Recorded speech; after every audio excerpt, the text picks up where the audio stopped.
It's the hush before tip-off in the battle over a new pro sports facility in SoDo. Ready, set, bring the street vacation, bring the jobs, bring the arena. Durant to the rack, and he scores. Allowing the arena to be built here will create gridlock. Professional sports teams bring real, tangible, game-changing revenue. The council is potentially displacing thousands of solid living wage jobs.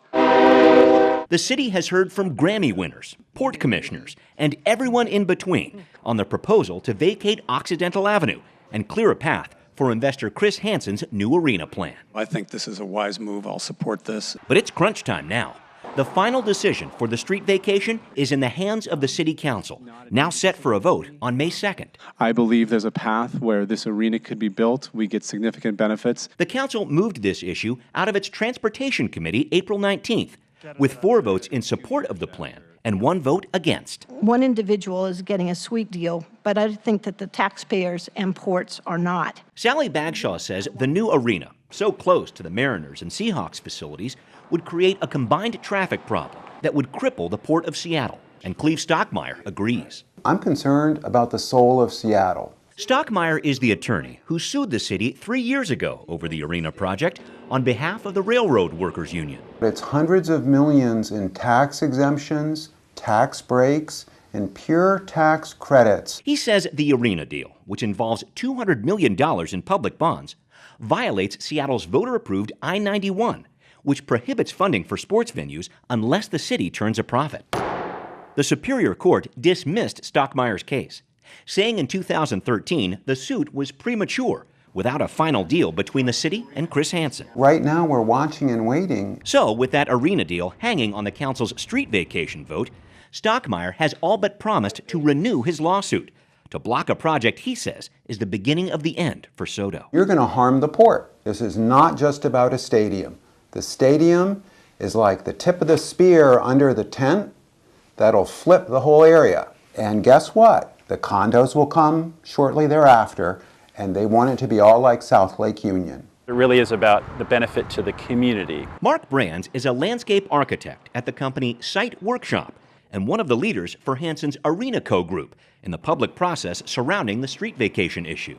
We want to make sure that this property is doing the most that it can do for the public and for the owner. Proposed public benefits include 30,000 square feet of open space, comparable to Westlake or Occidental Parks, a so-called living machine that lessens the building's impact on public wastewater utilities, and a pedestrian bridge spanning the rail lines just east of the site. So we want to make it better for freight mobility, but we also want to make it a safe passage for pedestrians. Brand says the project aims to realign Massachusetts Avenue on the north side of the arena site to improve traffic flow, and would widen the sidewalk on the side fronting First Avenue.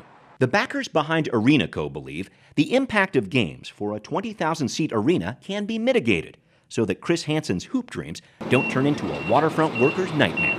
We, as much as anybody, want to keep our blue-collar jobs and our working waterfront and our working port.